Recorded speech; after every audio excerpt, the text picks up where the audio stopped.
So you're No. really focused on building this hub between Salesforce and HubSpot. So which came first, the chicken or the egg? Mm.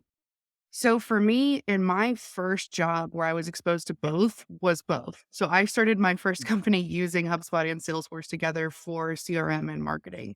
So when I started my marketing career, this was what I knew from the start. And so I've kind of navigated at different companies using the different tools and switched to Marketo sometimes, Marketing Cloud at some companies, unfortunately. But I keep coming back to HubSpot, and I've always recommended HubSpot because it's the easiest to use on the market, and I also think it's the most feature rich. But my roots are in figuring out how HubSpot and Salesforce work together. So now I've built a company to help teams do it much faster and really take out the learning curve that I spent so much time building myself.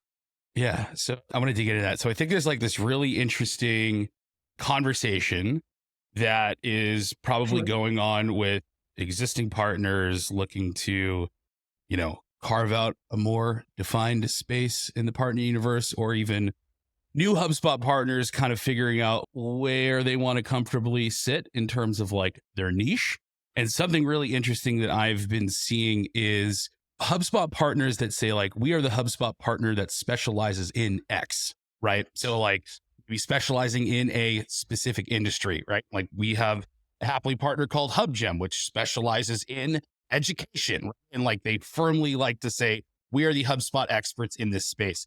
Now, you have carved out this reputation and successful HubSpot agency being very, very specialized in specifically helping customers that are using HubSpot and Salesforce exclusively, right? So like you're saying, hey, if you're using the HubSpot to Salesforce integration, this is where we come in and kind of shine as a partner. What I'm wondering is how are things today being a HubSpot partner agency that like really, really focuses in on that like specific specialization that you're known for? What's good about that? What's really tough about that? And you can kind of wax poetic on either end as much as you want. I think first I'm going to give a bit of my philosophy. So I think that there's two different approaches to being a HubSpot partner. I think there's a lifestyle business, and I think there is to the moon. And I think there are some HubSpot partner agencies that want to come in and grow and really take a huge piece of the HubSpot market share as far as being HubSpot agencies. And then there are people who fall into my category who just want to own their job and have a niche specialty where they are the go-to person and they just don't want to work for somebody else.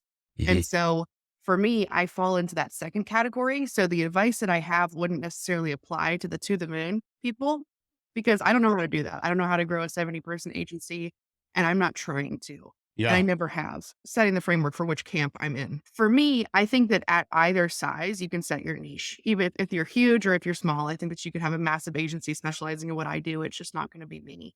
Mhm. But something that has been, I think, more and more important is finding a niche and figuring out who your people are and really targeting that. And Yeah. by targeting, I don't just mean like ad filters, but making your whole company for that person. And so I have built Coastal Consulting to be the resource that I needed 10 years ago when I started my career. So for me, being a really niche market makes it super easy for customers to decide if I'm the right choice or not.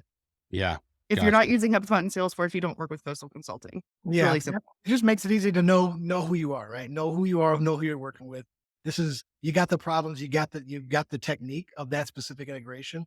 And what's interesting is, people fall into that as a partner. They're looking to get, oh, I keep getting the same business, and you can get really good at it. Just get your 10,000 hours of the same thing. And it makes a lot of sense, especially like the lifestyle decision that you're able to do when you're able to make those decisions, not have to worry about so many other folks. I totally get it.